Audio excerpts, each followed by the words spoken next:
The year is 1800.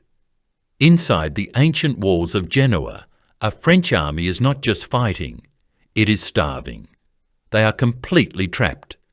By land, 100,000 Austrian soldiers have sealed every road. By sea, the dreaded guns of the British Royal Navy ensure that not even a single bag of grain can get through. The situation is hopeless. The city is a tomb. Yet their commander, André Masséna, refuses to surrender. He knows that far to the north, Napoleon is gambling everything on a secret march across the Alps. He knows his only mission is to hold out just a few more days. To understand the impossible sacrifice at Genoa, we must first look beyond its ancient walls, to a France that seemed on the verge of total collapse.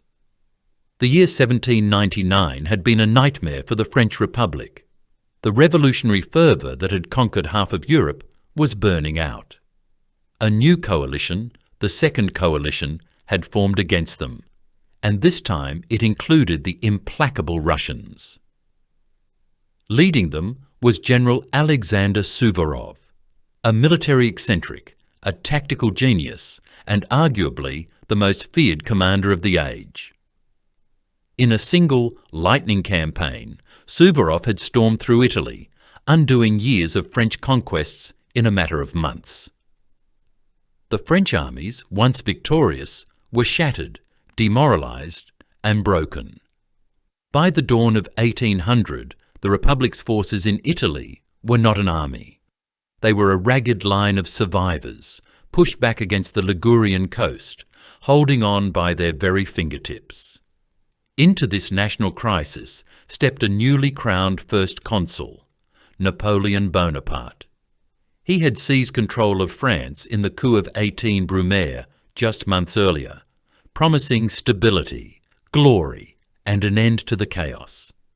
But his grip on power was fragile, dependent entirely on immediate, decisive success. He desperately needed a victory, a fast one. He announced the formation of a grand new reserve army, ordering it to assemble publicly at Dijon. On paper, it looked impressive, a signal to Austria and Russia that France was far from beaten. But the Austrians had spies everywhere. They knew this reserve army was a hollow shell. It was a pathetic bluff, composed of raw conscripts, boys pulled from the farms of Burgundy, mixed with a few disgruntled veterans who hadn't been paid in months. The army lacked sufficient cannons. It lacked supplies. It lacked the hardened experience needed to face the victorious Austrian legions. The Austrian High Command in Vienna knew all of this, and they dismissed it as mere propaganda, a desperate theatrical gesture from a new dictator trying to look strong. They believed it posed no threat. And that was precisely what Napoleon was counting on. His real plan was one of the most audacious gambles in military history. He wouldn't just threaten with the reserve army. He was going to move it. He planned to march this unready, unproven force in total secrecy, not over the easy roads, but over the high, frozen passes of the Alps. While the entire Austrian army was focused on finishing off the French survivors in Italy, Napoleon would descend upon their rear like an avalanche. He would cut their supply lines, sever their communications, and force them to turn and fight a battle they could not win. It was a strategic masterpiece on the map, but it had one fatal weakness, one critical variable that could doom the entire campaign: time. The Alpine crossing would take weeks. If the Austrian army in Italy, a force of nearly 100,000 men commanded by the veteran general Michael von Melas, realized what was happening, they could easily turn north.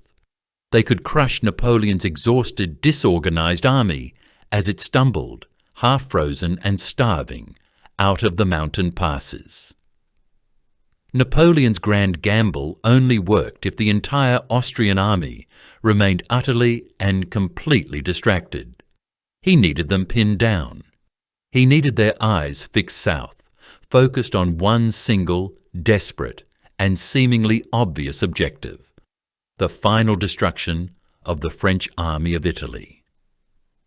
He needed a commander on that coast who could take those battered, demoralized survivors and, rather than retreat to save them, turn them into an immovable object. He needed a man who would not win, but who would refuse to lose. A man who would absorb the full, terrible weight of the Austrian Empire for as long as it took, buying Napoleon the precious days and weeks he needed to cross the Alps. But to make this grand strategy work, to find a man willing to sacrifice his army to save the nation, Napoleon needed a commander in Italy who would not break. He needed his toughest general. He needed André Masséna. The man Napoleon sent to Italy was not an aristocrat. He was not a creature of the gilded halls of Versailles, trained in the delicate arts of courtly warfare. He was André Masséna, the son of a humble shopkeeper from Nice. An orphan at a young age, his inheritance was poverty, his future uncertain.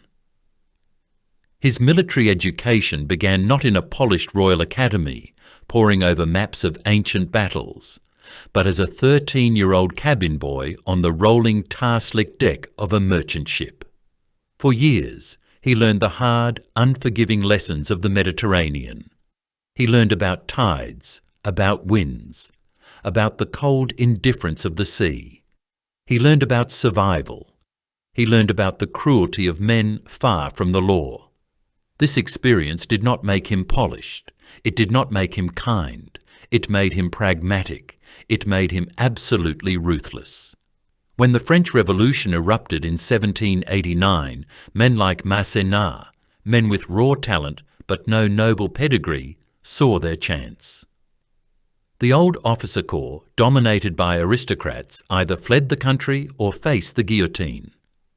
The Republic was desperate for leaders. It needed men who knew how to win, not just men who knew how to dance at court. Masséna, with his hard-won experience and a natural, intuitive genius for terrain, rose through the ranks with astonishing speed. He was forged not in the parlours of Paris, but in the fire of the early revolutionary wars. He learned to command men who were fighting for an idea, not just for a king's pay. He learned to innovate, to move fast, to strike hard. He learned to be a general of the people. Napoleon Bonaparte saw this genius immediately. He called him l'enfant chéri de la victoire, the dear child of victory. This reputation was not a gift. It had been earned in blood and iron on the frozen fields of Italy during Napoleon's legendary first campaign. We must look at the Battle of Rivoli in January 1797. This was the moment Masséna cemented his bond with Napoleon. The Austrians had launched a massive surprise counteroffensive, splitting Napoleon's army. Bonaparte was trapped, outnumbered, and facing disaster. The situation seemed hopeless. He sent a desperate message to Masséna, whose division was miles away, already exhausted from days of continuous fighting. Masséna received the call. He put his men on the road immediately. They marched for 72 hours, with almost no rest, through snow, mud, and frozen mountain passes. A forced march that would kill lesser men. They arrived on the battlefield not as fresh troops, but as exhausted, half-starved ghosts, their feet bloody in their boots. But they arrived. Masséna did not wait for orders to rest. He saw the critical point in the Austrian line, formed his weary men into attack columns, and personally led the charge that shattered the enemy's centre. He saved Napoleon. He saved the campaign. But Rivoli was merely a prelude. His true masterpiece, the achievement that saved France itself, had come only months before this mission to Genoa, in 1799. While Napoleon was famously and uselessly stranded in Egypt, the Allies saw their chance. The legendary Russian general Alexander Suvorov, an aging, eccentric and undefeated commander, was sweeping through Italy, aiming to invade France itself. Another massive Austro-Russian army under General Korsakov was poised in the north, in Switzerland. The revolution was about to be extinguished. It fell to Masséna, and Masséna alone, to stop them. What he did next is still studied in military academies. At the Second Battle of Zurich, he did not just fight, he conducted a masterclass in grand tactics. He saw that the two Allied armies were separated by the Limmat River. They were strong together, but vulnerable apart. He decided to strike first. He used deception, making Korsakov believe he was retreating. Then, under cover of darkness, he secretly concentrated his entire force against the Russians. He smashed Korsakov's army, utterly destroying it before Suvorov could even realize what was happening. When Suvorov, having crossed the Alps in a brutal march of his own, finally arrived, there was no one left to join. Masséna turned his victorious army south and savaged Suvorov's exhausted columns as they emerged, one by one, from the mountain passes. He did not defeat Suvorov. He annihilated his army's effectiveness. He saved France. He had reversed the entire tide of the war, while the nation's great hero, Bonaparte, was half a world away. This was the man Napoleon now trusted to hold Italy. Yet Masséna was perhaps the most complicated and least loved of all the marshals. He was no romantic hero. His fellow commanders, men like Berthier and Davout, often despised him. He was notoriously, legendarily avaricious. He was infamous for looting conquered territories, acquiring a vast personal fortune in art, gold and jewels. His greed was so profound, so systematic, that it disgusted even Napoleon, a man hardly known for his delicate sensibilities. He was harsh, often uncultured, and possessed a reputation for battlefield greed that followed him everywhere. He was the dear child of victory, but he always made sure to collect his inheritance. But Napoleon did not need a saint in Genoa. He did not need a popular hero who would write inspiring poetry. He needed a rock. He needed a man who was too stubborn to understand when a situation was lost, too cold to be panicked by starvation, and perhaps too greedy to ever give up a prize as rich as Genoa. He needed a professional. This was the man Napoleon sent to Italy. He expected a miracle. What he got was a catastrophe. When André Masséna arrived in Italy in early 1800, he did not take command of an army. It was a collection of hungry, disillusioned survivors. The army of Italy, once the anvil of Napoleon's first glorious campaign, was now a hollowed-out ruin, a ghost of its former self. The numbers alone tell a story of impending doom. His total effective force, theoretically numbering around 40,000 men, was in reality closer to 35,000 soldiers capable of holding a rifle. And these men were scattered over a perilous front of more than 100 miles. A desperate human tripwire stretched along the rocky, unforgiving peaks of the Ligurian Apennines. The cold waters of the Mediterranean were at their backs. The entire weight of the Austrian Empire loomed before them. These were men who had not been properly paid in months. They were dressed in rags, many were shoeless, and the gnawing hunger of a broken supply line was their constant companion. Their morale was shattered, broken by the memory of the previous year's defeats, haunted by the spectre of the seemingly invincible Russian general Suvorov. This fragile chain of men was all that stood between Austria and the total reconquest of Italy. Facing them was the man who had beaten them, Field Marshal Michael von Melas. Melas was 70 years old, a veteran of a different, more predictable, and altogether more civilized era of warfare. He was methodical, he was cautious.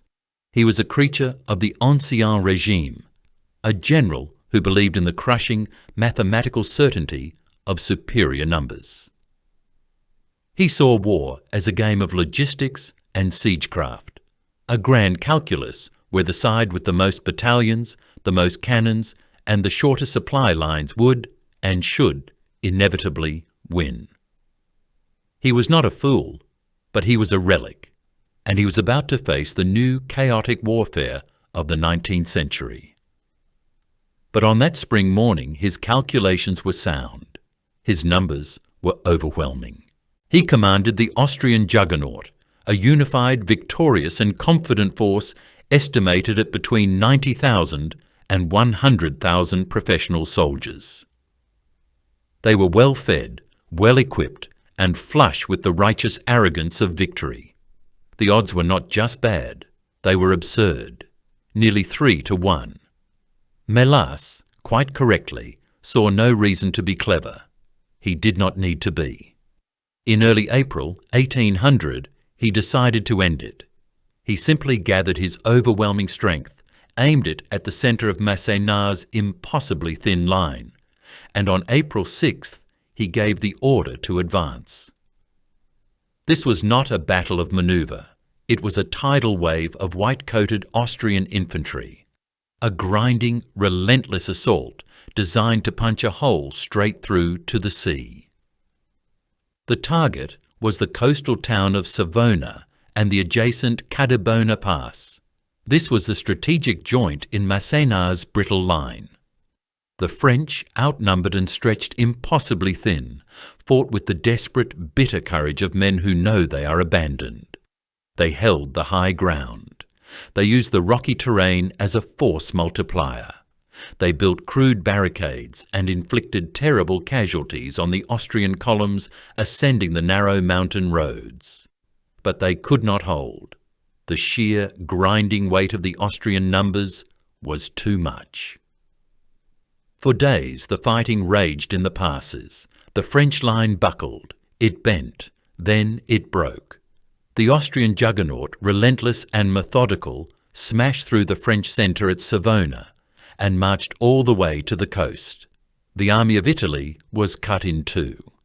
This was the catastrophic, campaign-ending failure that Masséna had dreaded. The army was now in two distinct, isolated pieces, completely severed from one another. On the right, the wing commanded by General Louis-Gabriel Suchet, numbering perhaps 10,000 men, was pushed violently westward. Suchet had no choice. He began a desperate, fighting retreat, falling back along the coastal road toward the border of France itself. His men bled in the mountain passes, a trail of exhausted stragglers marking their path. They were, for all intents and purposes, out of the fight. And on the left, Masséna, along with his corps commanders, men who would one day be legendary marshals themselves, like Nicolas Soult, found himself completely cut off. The Austrian army was to his west. The hostile sea, now being prowled by the British Royal Navy, was to his south and east. His back was to the wall. The only possible refuge, the only place he could rally his remaining men, was the fortified port city of Genoa. With a force now reduced to approximately 12,000, perhaps 15,000 of his best troops, Masséna fell back into the city. The gates of Genoa slammed shut behind him. The trap was sprung. Michael von Melas had done it. He had achieved a perfect textbook victory. He had shattered the French army. Suchet was fleeing. Masséna was trapped. The methodical 70-year-old general believed the war in Italy was effectively over. He checked his calculations. The equation was simple. He left a subordinate, General Ott, with a perfectly sufficient force of roughly 24,000 men, a comfortable 2-to-1 advantage, to simply sit and wait and starve Masséna into submission. It would take 10 days. Perhaps if the French were stubborn, it might take 14. It was, after all, a mathematical certainty. Then Melas, satisfied with a job well done, took the rest of his massive army, nearly 70,000 strong, and turned his ponderous, victorious columns west. His next job was simple: mop up Suchet's broken remnants and secure the French border. He had completely, utterly forgotten about Napoleon. He had no idea that by pinning Masséna, by trapping him in that city, he had just made the single greatest, most fatal mistake of his long and distinguished career. He had trapped the one man in France who would not surrender. The ring of steel closed around Genoa with a cold, metallic finality. It was a siege in two devastating, perfectly coordinated parts. By land, General Ott, acting on Melas's precise, methodical instructions, deployed his 24,000 Austrians with the textbook efficiency of the Habsburg war machine. Genoa was a city born for a siege, but it was also a natural prison. It was squeezed into a narrow crescent of land, trapped between the steep, unforgiving slopes of the Ligurian Apennines and the vast, empty expanse of the Mediterranean. The mountains rose like a wall behind the city, and the Austrians seized every strategic peak.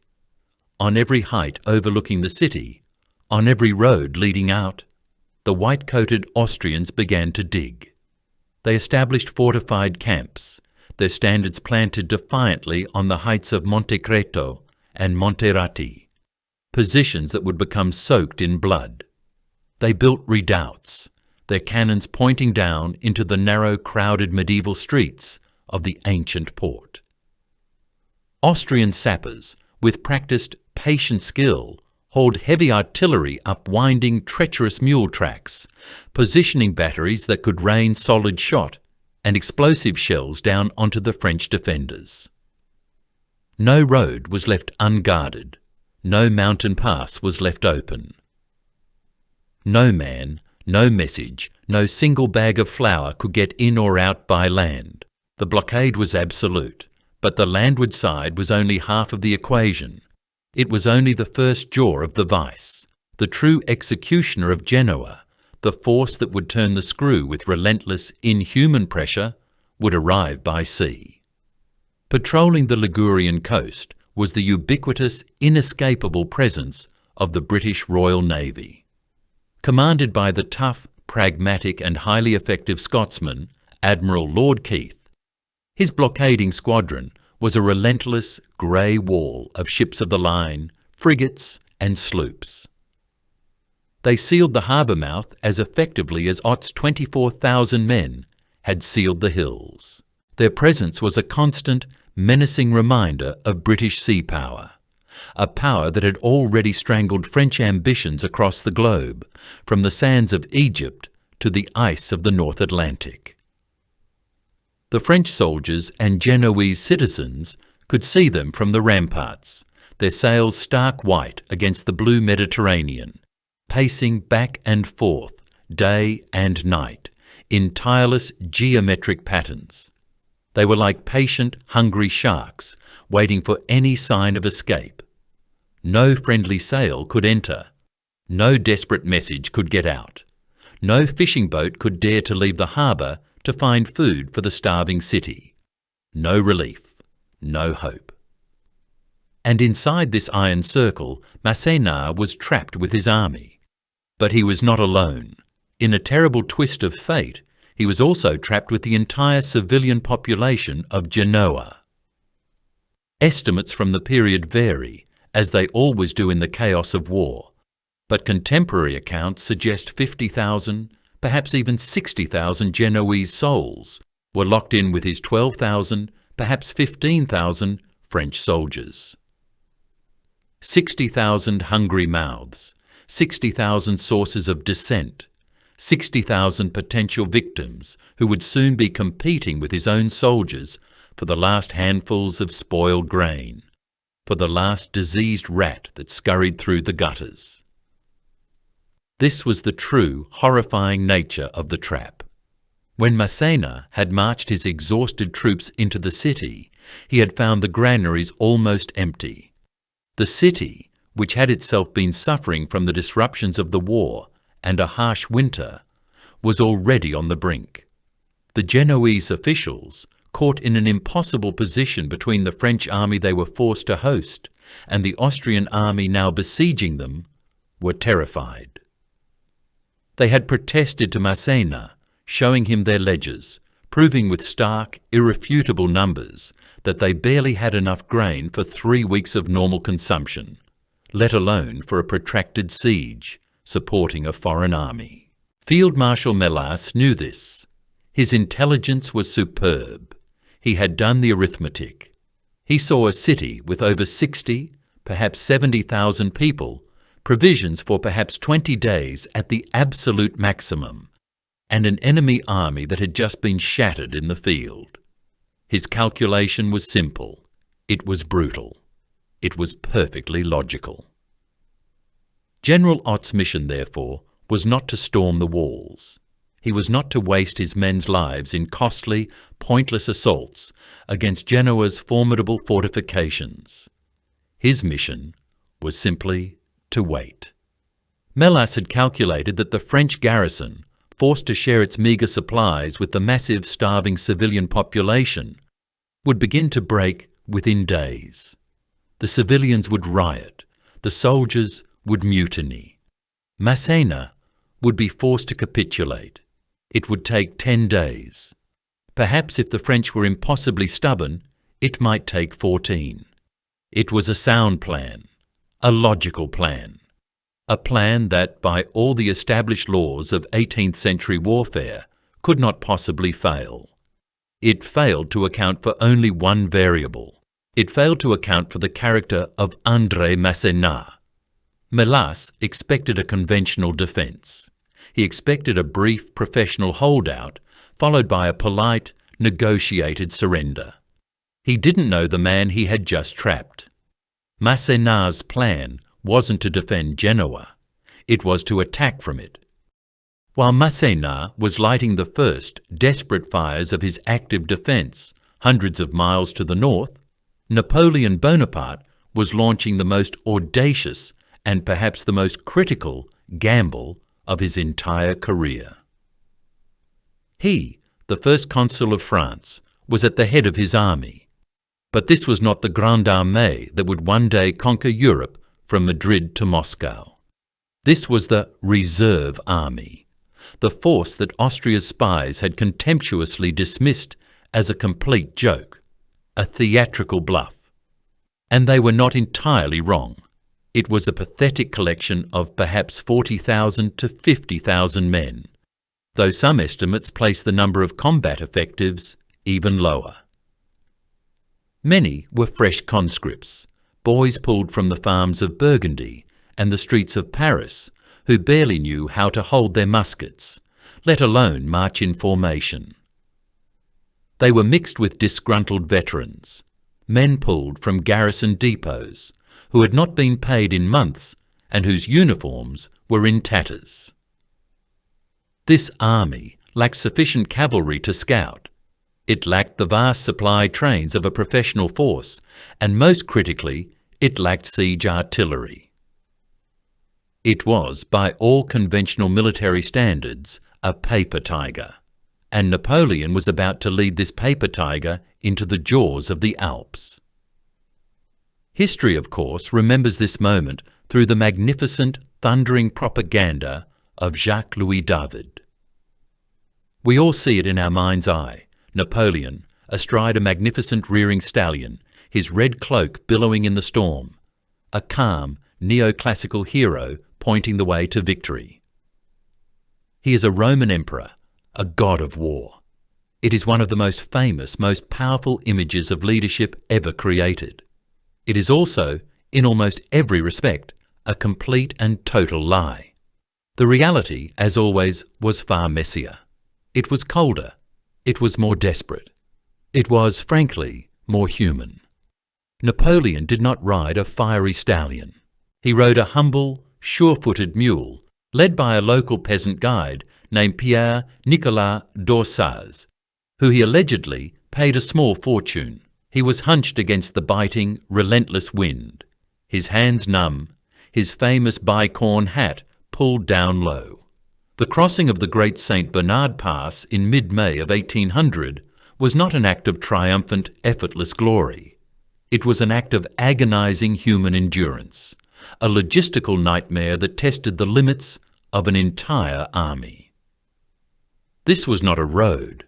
It was a narrow, treacherous goat track covered in feet of unstable, wet spring snow and sheer ice. The infantry struggled upward, file by file, in a line that stretched for miles, each man carrying 60 pounds of equipment, gasping for air in the thin, freezing atmosphere.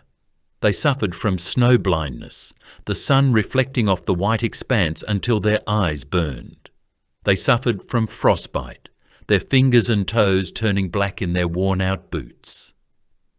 They suffered from sheer, bone-deep exhaustion. But the true nightmare, the central crisis of the entire operation, was the artillery. An army without cannons is an army that cannot win a major battle. And Melas had over 300 guns waiting for them in Italy. Napoleon had to bring his. His cannons, heavy bronze 4-pounders and 8-pounders, could not be wheeled up these tracks. So, the French engineers, the men of the pioneers, were ordered to perform a miracle.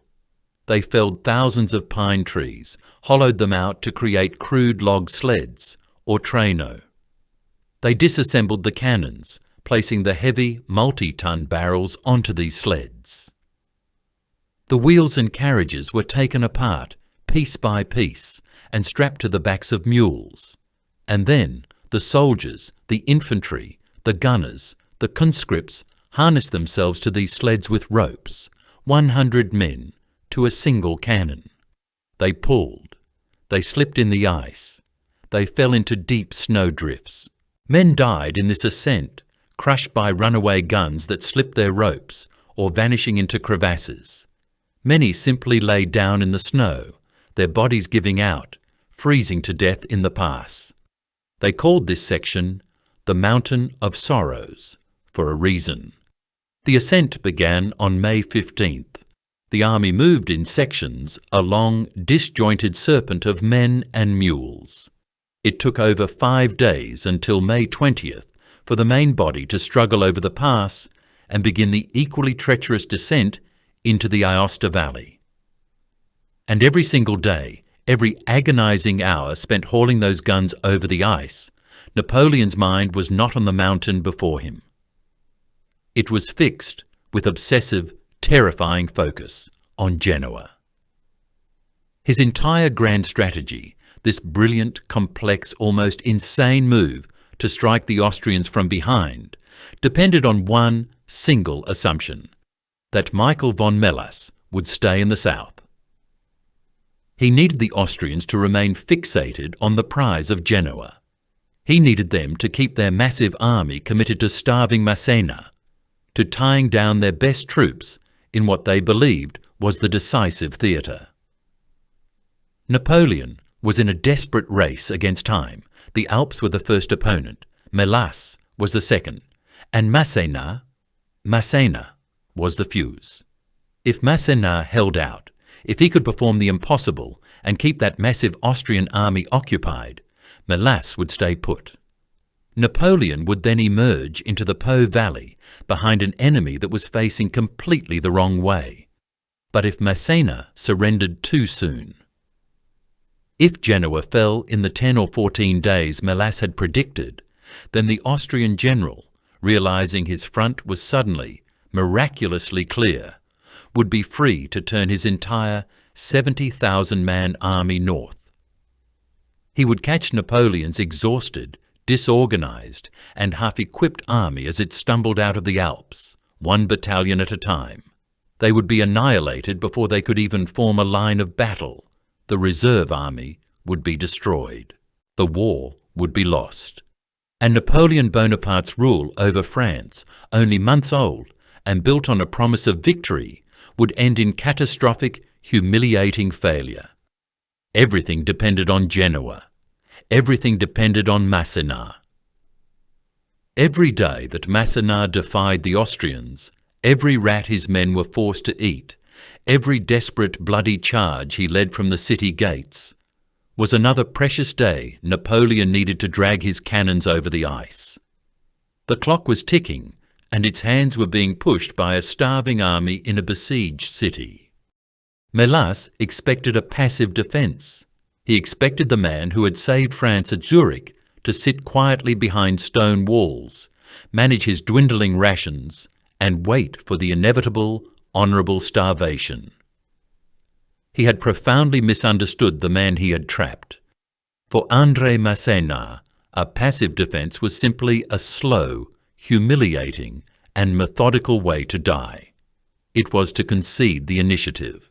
It was to allow his men's minds to be consumed by the gnawing hunger in their bellies, to let their morale rot away with their bodies. It was to give the Austrians the one thing they wanted, a quiet, predictable siege. Attack was life. Attack was hope. Attack was the only way to remind the enemy that they were not safe, that the animal they had caged was still lethal. If he was to be a beast in a cage, he would spend his last breath proving that the beast still had claws. He would attack the bars. Masséna's philosophy was simple. The besieged must become the besieger. He knew he could not break the ring of steel, not with 12,000 starving men, against 24,000 well-fed Austrians on the hills, and the entire British Royal Navy at his back. But he could bleed them. He could make the cost of holding that cage so high, so terrifying, so exhausting, that General Ott would be forced to keep his entire army tied down. He would force Ott to pull troops from other sectors, to scream for reinforcements, to fixate his entire command on the inferno at Genoa. And that, Masséna knew, would buy Napoleon time. Just days into the siege, while the Austrians were still congratulating themselves on their easy victory, Masséna gathered his divisional commanders, men like the tough, reliable Nicolas Soult. He pointed not to the harbour, not to the granaries, but to the mountains. To Monte Creto, a key Austrian position, a fortified peak from which they stared down into the city, directing their artillery fire with impunity. His plan was madness to a conventional mind. He was going to attack. Outward. He gave the command for this desperate, almost suicidal venture to his most trusted subordinate, General Soult. Soult was Masséna's bulldog, a man as tough, as relentless, and as fiercely loyal as he was. He understood the mission immediately. In the pre-dawn darkness of early April, while the city slept its hungry sleep, Soult led his columns of French infantry, 1,000 strong, not in retreat, but in a silent, gruelling, uphill advance. They moved up the treacherous rocky slopes of the Apennines, their worn-out boots slipping on the loose stones, their stomachs empty. These were not fresh, well-fed soldiers marching to a glorious assault. These were men fighting on the memory of bread, fueled by sheer, desperate willpower. The Austrians on the peak were confident, comfortable, looking down on the city, their cannons pointed inward. They never expected an attack from it. The French burst upon their positions like a thunderclap. The fighting was not a civilized 18th century battle. It was a primitive, vertical brawl in the cold mountain air. Bayonets against muskets, musket butts against rocks. Men grappling hand to hand on the edge of precipices. The French fought with the unholy, terrifying fury of trapped men who had nothing left to lose. They almost took the summit. They pushed the Austrians back from their outer defences, overrunning the first line of redoubts, seizing cannons with their bare hands, and throwing the entire Austrian line into chaos. They were starving, they were outnumbered, and for a glorious, terrible moment, they were winning. But General Ott had too many men. He was a methodical, unimaginative general, but he was not stupid. He saw the crisis unfolding on his right flank and did what a conventional general does. he poured reserves into the fight. He had thousands of fresh, well-fed battalions waiting, and he hurled them at Soult's exhausted, starving attackers. The contrast was brutal. Soult's men, having fought uphill for hours on empty stomachs, now faced wave after wave of fresh Austrian troops. The tide turned. The French, having made their point in blood, were forced to withdraw. They carried their wounded back into the city, a long, ragged line of men, leaving a trail of red on the mountainside. They had not broken the siege, they had not captured the mountain, but they had proven they were not broken. They had taught the Austrians to be afraid. A few days later, Masséna did it again. This time against Montefaccio, another critical Austrian position. The pattern repeated itself with grim, bloody familiarity. Another pre-dawn march, another furious, unexpected French assault up the slopes, another desperate swirling fight for the high ground, another moment where the Austrians wavered, shocked by the sheer audacity of the attack. And again, the same inevitable repulse as Austrian numbers, their superior crushing weight eventually told. For General Ott, the Austrian commander, this was not war. This was madness. It violated every rule in the manual. The besieged were supposed to cower. They were supposed to starve. They were supposed to wait politely for terms of surrender. They were not supposed to be attacking him on his fortified peaks in the middle of the night with the ferocity of madmen. He had 24,000 men, but he was forced to keep every single one of them on constant, nerve-shredding alert. His men were sleeping in their boots, clutching their muskets, jumping at shadows. His sentries were doubled, then tripled. His cavalry patrols never rested. The psychological toll was immense. The Austrians had built the cage, but Masséna was rattling the bars so violently that the jailers were becoming the ones who were truly imprisoned. He was forcing Ott to exhaust his own army. He was forcing him to burn through ammunition, supplies, and, most critically, morale, just containing the French. Ott could not send a single battalion to help Melas hunt Suchet. He could not relax his grip for a single night. He was completely, totally, and utterly fixed in place. His entire army held hostage by 12,000 starving Frenchmen. And every day he held Ott in this state of terror was one more day that Napoleon, blissfully unaware, was dragging his own cannons one step closer over the Alpine ice. But Masséna was fighting a battle on two fronts. The first was against the 24,000 Austrians on the hills, a battle of bayonets and cannons. The second, far more terrifying front was against the silent, creeping enemy within the walls. He was fighting starvation itself. By the end of April, the final stores of public grain scraped from the very bottoms of the city's ancient granaries were gone. The rations, already meagre, were cut again and again until they were almost nothing. The soldiers, the men who were still being ordered to launch suicidal uphill attacks, were now receiving a quarter of a standard field ration. It was barely enough to sustain life, let alone fight.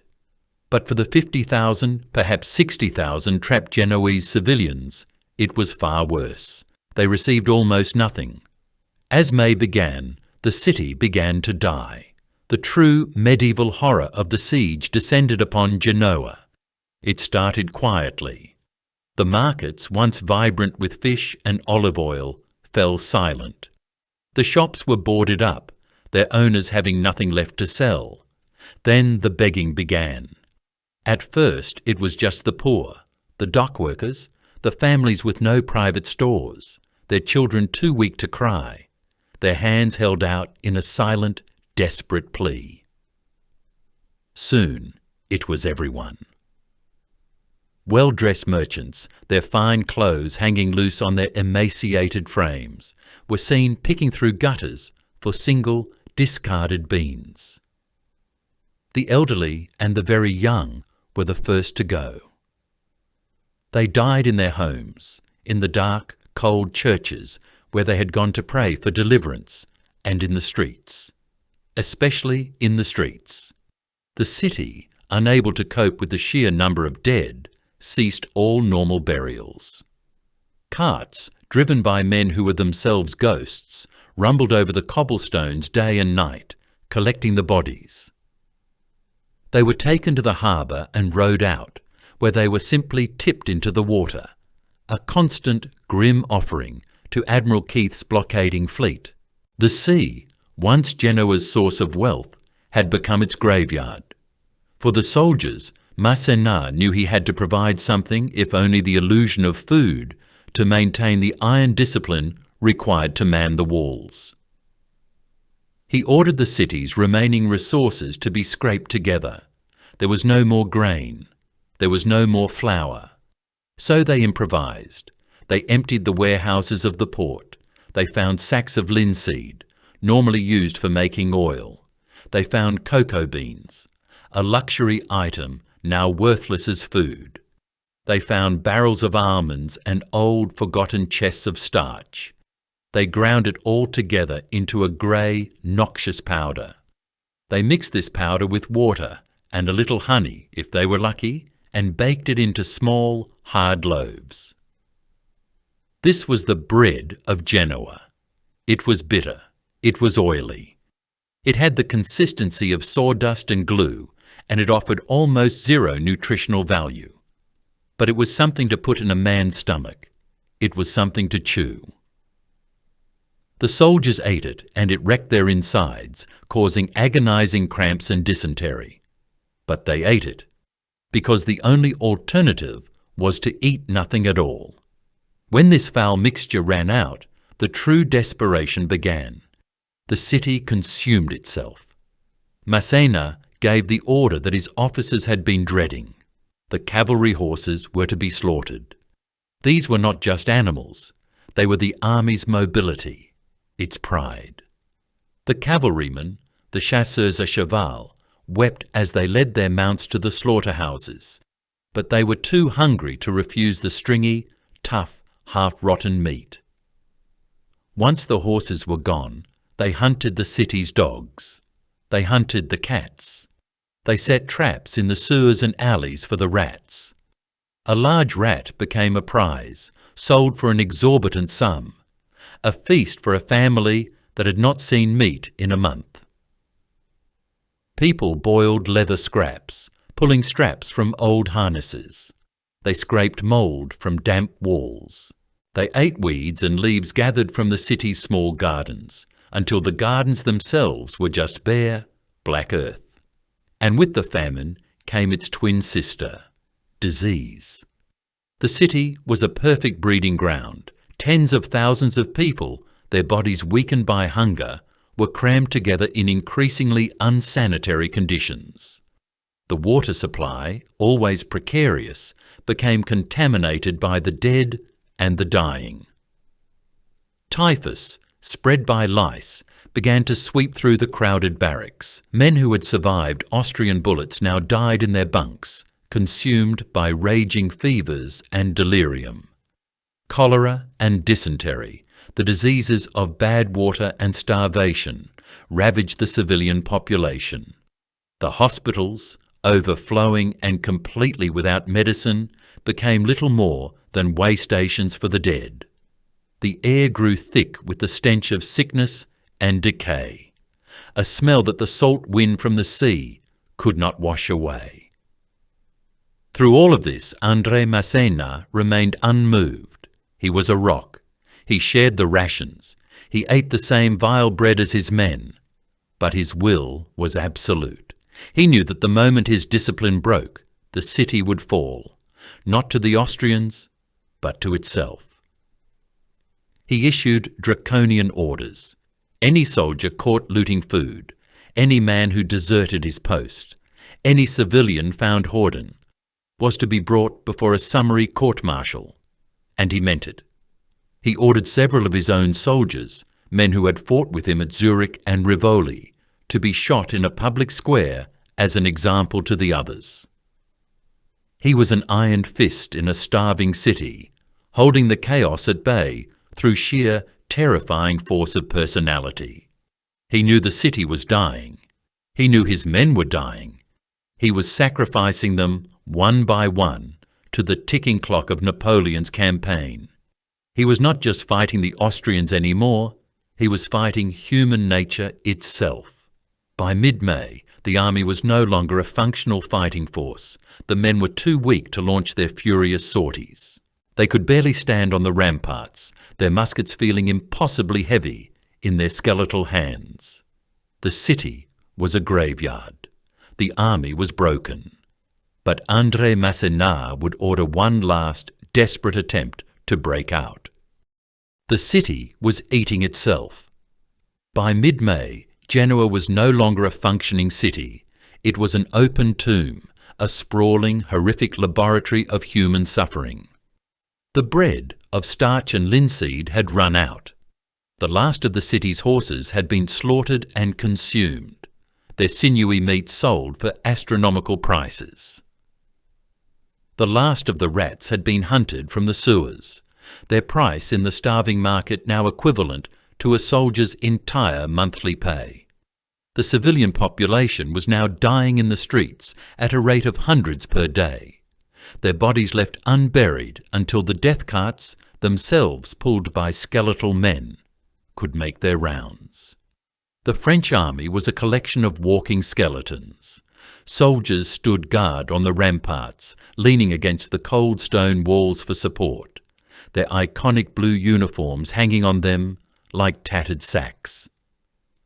Their faces were hollowed out by 6 weeks of starvation, their eyes sunk deep into their skulls, burning with a mixture of typhus fever and a dull, cold despair. Masséna, himself gaunt, his sharp features now almost skull-like, his face a mask of iron self-control, walked the hospitals.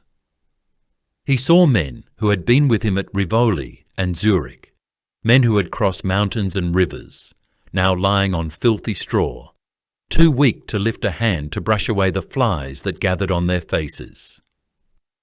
He knew he had only 2 choices left: surrender unconditionally and shamefully, watching his army marched into Austrian prison camps, or launch one final, desperate, impossible attack. He chose the attack. It was a plan born not of hope, but of pure, undiluted spite. General Soult, his loyal bulldog, proposed it. He could no longer bear the passive starvation, watching the army rot from within. He argued for one last, massive sortie, an all-or-nothing gamble to try and break the siege line at its strongest point. The target was to be Monte Creto, the same mountain they had failed to take weeks earlier. This was not a raid. This was a breakout attempt, a final roll of the dice. Masséna knew it was madness. He knew his men were too weak. He knew the Austrians were too strong. But he also knew that the alternative was the quiet, agonizing death of thousands. He looked at Soult, at the desperate, burning fever in his best general's eyes, and he gave the order. On the morning of May 13th, before the dawn, the assembly bells rang weakly in the French barracks. The men who gathered were not the proud, confident soldiers who had conquered Italy under Bonaparte. They were phantoms. They formed their columns in the pre-dawn gloom, their movements slow, shaky, and agonizing. Officers had to physically lift some men to their feet. They were so weak that many found the simple act of lifting their musket to their shoulder an agonizing effort. They were handed the last of the army's brandy, a single cup, to give them a fleeting, false fire. They fixed their bayonets, the steel looking impossibly bright and heavy against their ragged, filthy uniforms. Then they began the march. They stumbled out of the city gates and onto the familiar, hated slopes of Monte Creto. The advance was a nightmare. It was not a march. It was a collective crawl. Men who had crossed the Alps, who had stormed bridges, who had survived Suvorov, now fell to their knees, gasping for breath after only a few 100 yards of incline. Officers, themselves barely able to stand, pulled their men up, screaming at them with cracked voices, pleading with them, reminding them of their honour, of their republic. They were not just fighting the Austrians. They were fighting their own collapsing bodies. The Austrians, secure in their fortifications, were once again caught by surprise. They simply could not believe, after weeks of watching the city starve, that these ghosts would dare to attack them again. The French assault, when it came, was not a disciplined charge. It was a terrifying, almost silent surge of desperate men. They did not shout the usual "Vive la République." They had no breath for slogans. They just came on, a wave of bayonets, driven by a fury that transcended hunger. They hit the first line of Austrian defences, and the Austrians, who had grown complacent, momentarily broke. The French, finding an unknown reserve of strength in their fevered minds, surged over the redoubts. They seized the first line of cannons, bayoneting the gunners where they stood. For a moment, a single, impossible moment, it looked like the miracle might happen. They were winning. They were driving the white coats back up the mountain. General Soult, as always, led from the very front.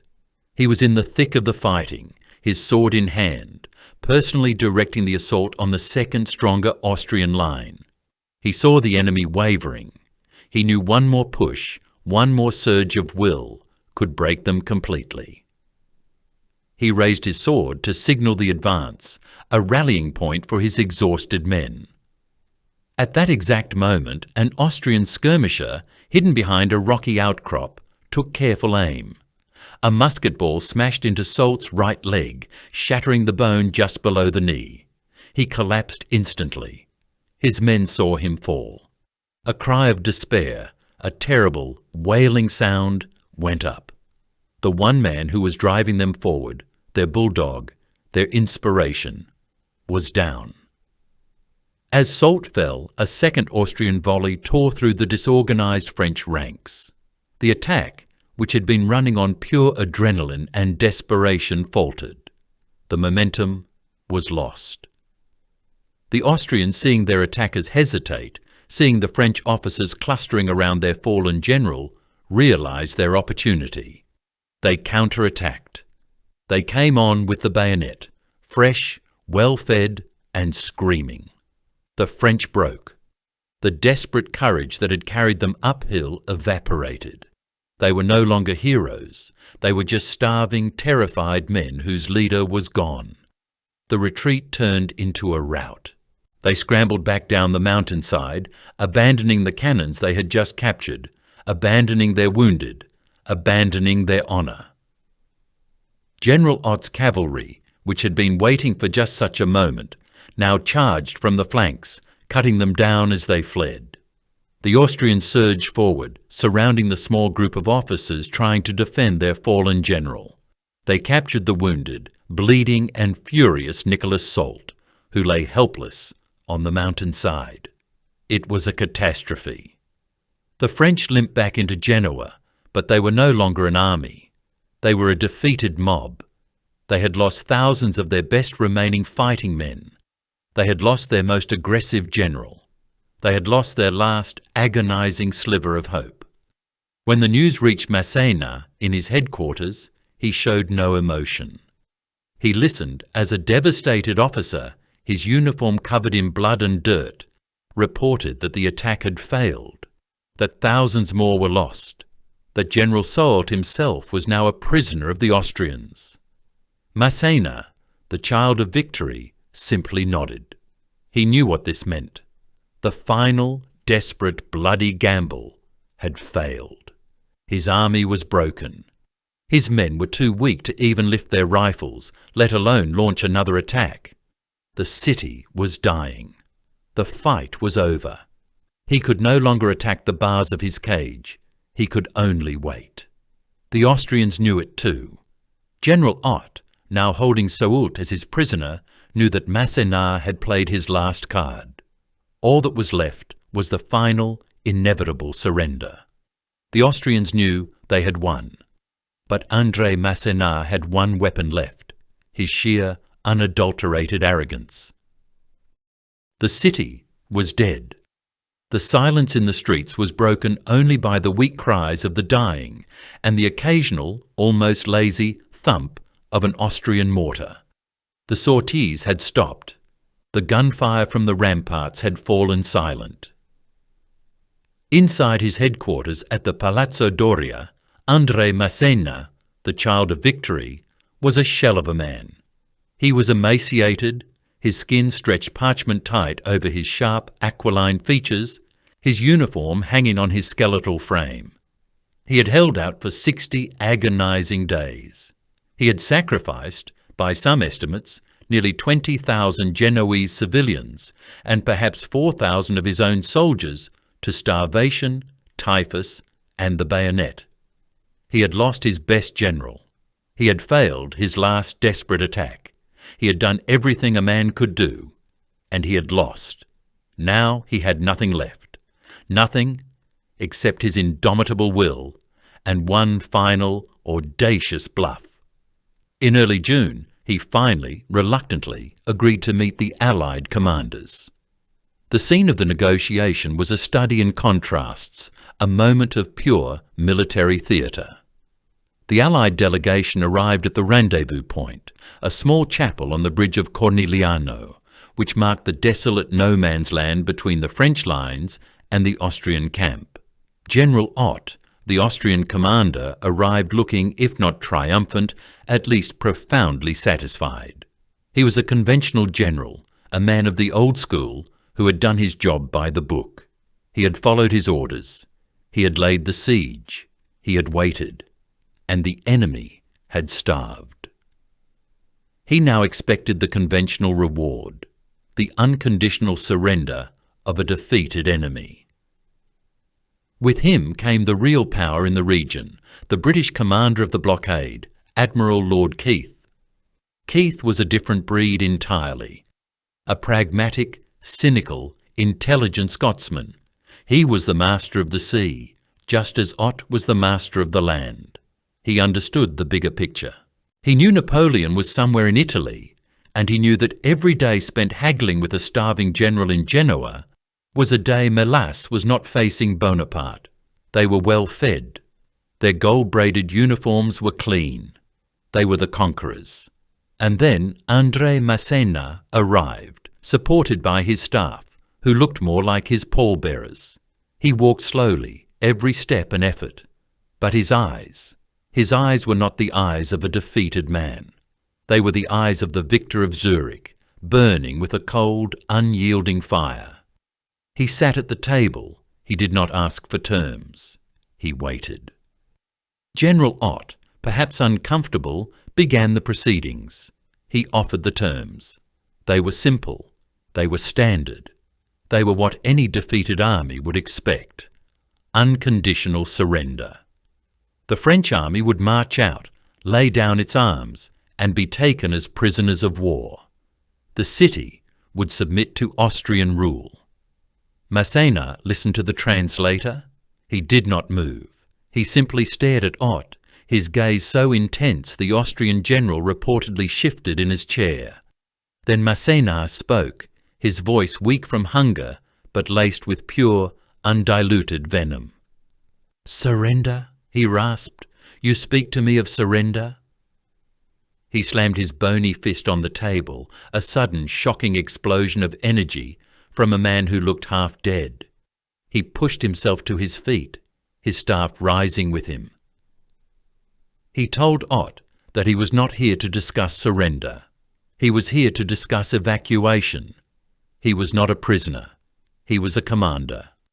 He still had 8,000, perhaps 10,000 soldiers under his command.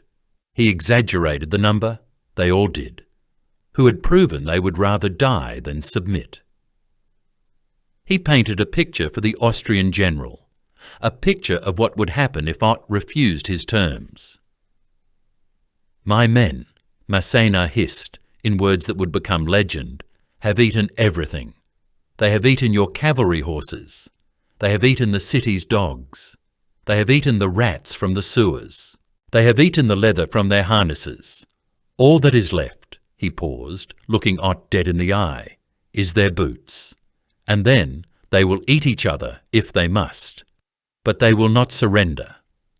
He was bluffing, but it was the greatest bluff of his life. He threatened that if he did not receive honourable terms, he would not wait for starvation. He would throw open the gates of Genoa. He would arm the civilians. He would give his 8,000 starving, fever-ridden, desperate soldiers their last meal, the last of the army's brandy. And then, in one final apocalyptic charge, he would hurl them directly at Ott's front line. "I will break out," he swore, "or I will die in the attempt, and I will take 10,000 of your men with me to hell." General Ott was stunned. This was not in the manual. This was not how defeated generals were supposed to behave. This was insane. He began to protest, to argue that Masséna was in no position to make demands, that his army was finished. But then the other man at the table spoke. Admiral Lord Keith. Keith had been watching Masséna not as a defeated foe, but as a fellow professional. He was a sailor. He understood stubbornness. He understood what it meant to fight against impossible odds. He had seen Masséna's sorties. He had seen the fires on the mountains. He had watched this single, iron-willed man hold off an entire empire for 2 months. And he believed him. He believed Masséna was just crazy enough, just arrogant enough, just French enough to actually do it. He turned to his Austrian colleague. He spoke quietly, pragmatically, cutting through Ott's bluster. "General," Keith said, his Scottish accent dry, "that man's stubbornness, that man's sheer character is worth an army. If you refuse him, he will attack. And whether he breaks out or not, he could easily cost you another 5, perhaps 10,000 of your best men. Is it worth it?" Keith's calculus was cold and clear. Why sacrifice thousands of Austrian soldiers to crush an enemy who was already defeated by famine? Why waste those lives when the real threat, Napoleon, was known to be manoeuvring in the north? An honour-bound fool would have demanded unconditional surrender. A pragmatist, however, saw the wisdom in letting the starving lion leave its cage as long as it left peacefully. General Ott looked at Keith. He looked at Masséna, who stood waiting, radiating a palpable aura of defiance. Ott was trapped. He was trapped by the very victory he had won. He knew that if Masséna did launch that final, suicidal charge, and if it cost him thousands of men, General Mélas would have his head. The risk was too great. The bluff had worked. The Austrians folded. Masséna did not just avoid surrender. He began to dictate terms as if he were the victor. He demanded that his army be allowed to evacuate, not as prisoners, but as a fighting force. He demanded they be allowed to march out of Genoa with their weapons, their flags flying, and their drums beating. He demanded that his officers be allowed to keep their swords. He demanded that the sick and wounded, those too weak to march, be cared for by Austrian surgeons, and then repatriated to France as soon as they were healthy. He demanded that the Genoese civilians who had collaborated with the French be granted amnesty, that they not be punished for their loyalty to the Republic. And finally, he made his most audacious demand. He demanded that the British Royal Navy, the very force that had starved him, use its own ships to transport his healthy soldiers back to France. He was asking his enemy to provide a free taxi service for his army so they could rejoin the fight against them. It was perhaps the most arrogant, most insulting demand ever made by a defeated general. General Ott was apoplectic. This was not a negotiation. It was a humiliation. He refused. Absolutely not. He would give them honourable terms, allow them to march out, but he would not help them. Masséna shrugged. Then the negotiations were over. He would attack at dawn. He stood up to leave. Lord Keith stopped him. The British Admiral, ever the pragmatist, saw the bigger picture. He didn't care about Austrian pride. He cared about ending this siege and freeing up Ott's army to go and fight Napoleon. He saw Masséna's demand not as an insult, but as a clever, time-saving solution. "General," he said again to Ott, "let them go. Let us take them. It is the fastest way to have this business finished." Between Masséna's iron will and Keith's cold pragmatism, General Ott was broken. He conceded. Almost every single one of Masséna's arrogant demands was met. The starving general, the man who had lost every battle, lost his army, and lost his city, had just won the negotiation. He had bluffed his way to a victor's peace. The agreement was signed. It was not, André Masséna insisted, a capitulation. That word was forbidden, struck from the document. It was to be called the Convention of Genoa. It was the surrender that was not a surrender. The terms he had extracted from his well-fed, victorious enemies were astonishing, a testament to the sheer, unadulterated force of one man's will. The remaining French army, or at least those soldiers still able to stand, would not be prisoners. They would be an army. They would be allowed to march out of the city gates of Genoa, not as a defeated, disarmed rabble, but as a conquering force, with their weapons in their hands, their regimental banners held high, and their drummers beating the charge. This was the honour Masséna had demanded, and this was the honour he received. The scene on June 4th, 1800, was one of the most surreal and haunting of the entire war. The Austrian soldiers, who had waited 60 agonizing days for this moment, lined the roads, expecting to see a column of defeated, shamed prisoners. Instead, they saw something else entirely. The city gates creaked open, and the army of Italy, or what was left of it, emerged. They were not men. They were spectres. They were wraiths, skeletons draped in the tattered, filthy blue uniforms of the Republic. Their cheeks were hollow.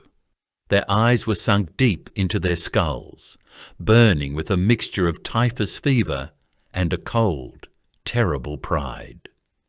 They were so weak from starvation that many of them used their own muskets as crutches, leaning on them just to stay upright. The Austrian troops watched in a stunned, profound silence. But the French were not broken.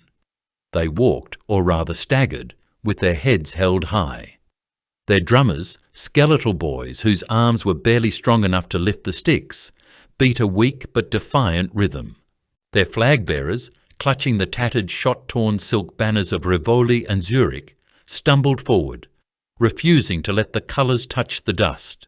They were starving. They were diseased. They were dying. But they were proud, and they were free. General Ott and his Austrian officers watched this ghostly parade with a mixture of disbelief, barely concealed fury, and a grudging, terrible respect. They had won. They had taken the city. But the man they had defeated was now marching past them, victorious in all but fact. And then came the final, most bitter irony of all. The 7,000, perhaps 8,000 French soldiers who were still deemed healthy enough to march were escorted not to a prison camp, but to the harbour. There, waiting for them at anchor, were the ships of the British Royal Navy. Admiral Keith, true to his pragmatic word, had provided the transport. The very ships that had been their jailers, the very fleet that had starved them into submission, now became their taxis. The starving French soldiers, still clutching their muskets, were rowed out and boarded the British vessels, which would then sail them along the coast to rejoin General Suchet's army in Nice. They were not just being released, they were being delivered, armed and organised, back to the French front line, ready to fight again. It was perhaps the most generous and most strategically cynical surrender term of the Napoleonic Wars. The cost of this defiant exit was staggering. The convention was signed on June 4th. The siege had lasted 60 days. 60 days of unrelenting horror, of tactical brilliance, and of human suffering that almost defies comprehension. In those 2 months, the city of Genoa had paid the ultimate price for Masséna's strategic defiance. While the exact numbers are lost to the chaos of the time, it is estimated that between 15,000 and 20,000 Genoese civilians died. They died of hunger in the dark alleys. They died of typhus in their cold, empty homes. They were collected in carts and buried in the sea. An entire generation of the city's poor and its elderly wiped from the earth. And for what? For Masséna's army, the cost was just as high. Of the 12,000 to 15,000 men who had entered the city, it is believed at least 4,000 died, whether from the desperate fighting on the mountain slopes, or more likely from the slow, agonizing creep of disease and starvation in the city's putrid hospitals. The other 8,000 who were evacuated were described by one horrified observer as not soldiers, but patients. They were shadows, men who would take months to recover, if they ever recovered at all. Masséna had held Genoa. He had won his impossible terms. He had kept his honour. But he had sacrificed a city to do it. 60 days. 60 days of starvation and death, purchased at a price that almost defies comprehension. Now everything rested on one simple, terrible question. Was it enough? The convention was signed on June 4th. The dying army of André Masséna, those skeletal phantoms in their tattered blue uniforms, marched out of Genoa with their honours intact, leaving behind a city of the dead, a monument of 20,000 sacrificed civilians. The Austrian flag was raised over the city's battered ramparts. General Ott had his fortress. And now Field Marshal Michael von Melas, his southern flank finally secure, was free. He was free to turn his entire, massive, victorious army north. He was free to deal with the irritating, overconfident First Consul. For Melas, the equation was simple. He had achieved his primary objective. He had taken Genoa. He had destroyed the French army of Italy. Now he would simply march north, consolidate his forces with Ott's victorious siege corps, and crush this so-called reserve army that Bonaparte had so audaciously led across the Alps. He had nearly 70,000 men under his personal command, and tens of thousands more in reserve. Napoleon, he knew, was deep in enemy territory. His supply lines stretched thin over the frozen mountains, his army exhausted. Melas was not just confident. He was certain. He held all the cards. He was about to put an end to this young consul's meteoric career. The two armies met on the wide, dusty, sun-scorched plain of Marengo. The date was June 14th, 1800. It was just 10 days after Masséna's surrender. 10 days. This single, tiny gap in time, purchased with so much blood and starvation, would decide the fate of Europe. Napoleon had made a rare, almost fatal error. Believing Melas was retreating, he had dangerously dispersed his forces, sending divisions, including General Desai's entire corps, south and north, to find the fleeing enemy. He was unprepared for a full-scale Austrian assault. Melas was not retreating. He was attacking. The battle began with the thunder of 300 Austrian cannons. At 9 in the morning, the white-coated Austrian columns advanced, methodical, relentless, and overwhelming. They hit Napoleon's unready centre with the force of an avalanche. For hours the French lines buckled, they bent, they broke. By 3 o'clock in the afternoon the battle was a disaster for France. The French centre had been pushed back for miles. The French right flank was collapsing. Napoleon's men were exhausted, their ammunition was running low, and their lines were dissolving into routed, terrified mobs. The Battle of Marengo was lost. Michael von Melas, 70 years old, suffering from a minor wound, and completely, utterly convinced that he had just won the war, handed command over to his chief of staff. He instructed him to merely manage the pursuit. The battle was over. Melas rode back to his headquarters to write his victory dispatch to the Emperor in Vienna, informing him that the terrible Bonaparte had been routed and the war was won. But Napoleon's gamble had one last desperate piece in play, General Louis Desailles, the man Napoleon had sent marching south on a fool's errand. Desailles had heard the sound of the cannons, a distant, rolling thunder miles away, and on his own incredible initiative, he had turned his entire cause around. He force-marched his men toward the sound of the guns. He arrived late in the afternoon, a cloud of dust on the horizon that materialized, miraculously, into 5,000 fresh French infantry. He rode up to Napoleon, his face grim, as the remnants of the French army streamed past them in full retreat. "The battle is lost," Napoleon stated, his voice flat. Desailles, looking at the field, at the chaos, at the advancing Austrian columns, supposedly replied with the words that would enter legend. "Yes, this battle is completely lost, but it is only 3 o'clock. There is still time to win another." This was the moment. This was the gift that Masséna's 60 days of horror had purchased. It was not just that Desailles had arrived. It was that Melas, believing Masséna was still trapped in Genoa, had not recalled Ott's 24,000 men.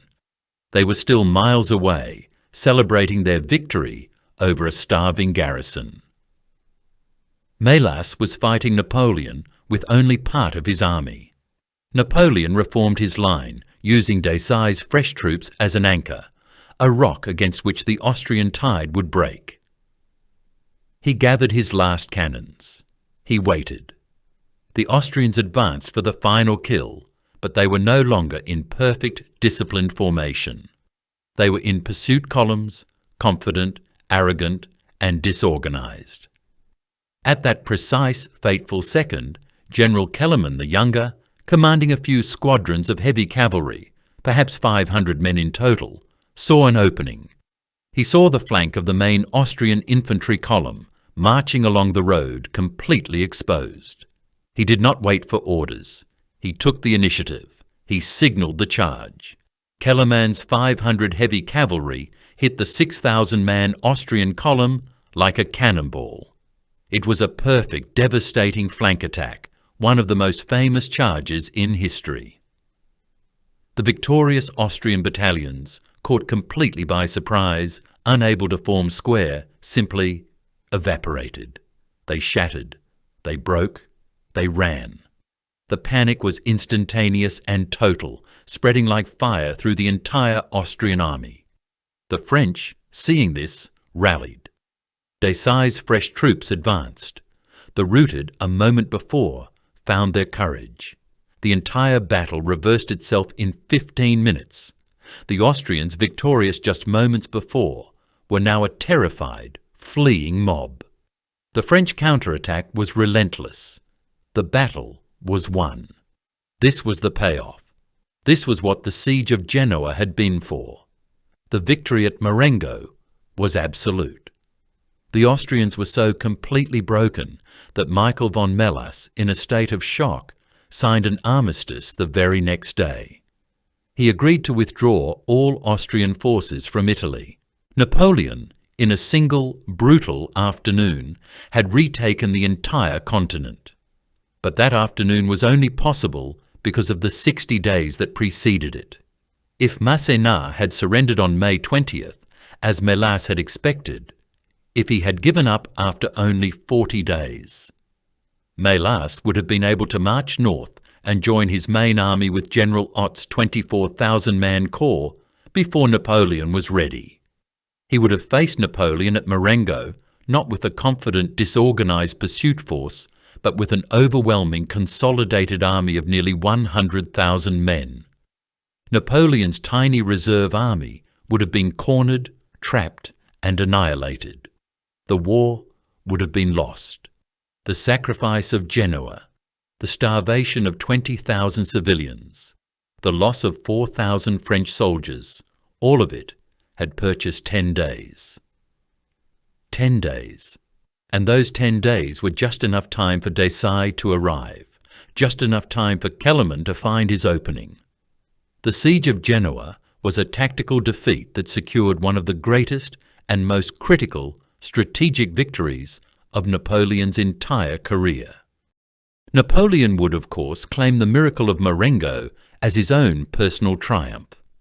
It was the victory that cemented his rule as First Consul, the masterstroke of audacity and genius that legitimized his new regime in the eyes of a stunned Europe. The paintings, the propaganda, the histories would all center on him, on the mule, on the dramatic arrival of Desailles. But in his private moments, writing his memoirs years later on the lonely, windswept rock of St. Helena, he knew the truth. He knew who had really won the Marengo campaign. It was the man he had left to starve in Genoa. André Masséna would be rewarded, of course. He would be showered with titles, elevated to the new Napoleonic nobility. He would become the Duke of Rivoli, a name earned for that impossible, axle-breaking forced march years earlier, the one that had saved Bonaparte from disaster in his first Italian campaign. He would later be made the Prince of Essling, for another legendary, almost superhuman display of sheer bloody-minded endurance. At the Battle of Aspern-Essling in 1809, when the Grande Armée was trapped on the wrong side of the Danube and Napoleon faced his first great defeat, it was Masséna who held the village of Essling, the burning granary. He held it for 2 days against the concentrated, overwhelming fury of the entire Austrian army. He held it while the bridge behind him collapsed, his men running low on ammunition, surrounded, and with no hope of retreat. He held it with a broken body, commanding from a carriage after being wounded, a testament to pure, unyielding will. His stand there, amid the flames and the corpses, saved the Grande Armée from complete annihilation. These were not titles of easy conquest. They were titles of survival. Rivoli was endurance. Essling was endurance. And Genoa was his masterpiece of suffering. His entire career was defined not by brilliant, flashing maneuvers, but by his profound, terrifying, almost inhuman ability to not break. When we look at the British victories we study on this channel, we see a different kind of heroism. We look at the Battle of Kambula in 1879. Colonel Evelyn Wood, facing a catastrophe after the disaster at Isandlwana, responded with meticulous professionalism. He built a perfect, interlocking fortress. He calculated his fields of fire. He controlled his ammunition. He used firepower, logistics, and a perfectly timed countercharge to save his army, inflicting devastating losses on the Zulus while preserving his own men. It was a clean, professional, surgical victory. It was the British way. Genoa was the opposite. Genoa was not clean. It was not professional, not in that tidy sense. It was not surgical. It was a horrific, bloody, agonizing mess. Masséna did not save his army. He sacrificed it.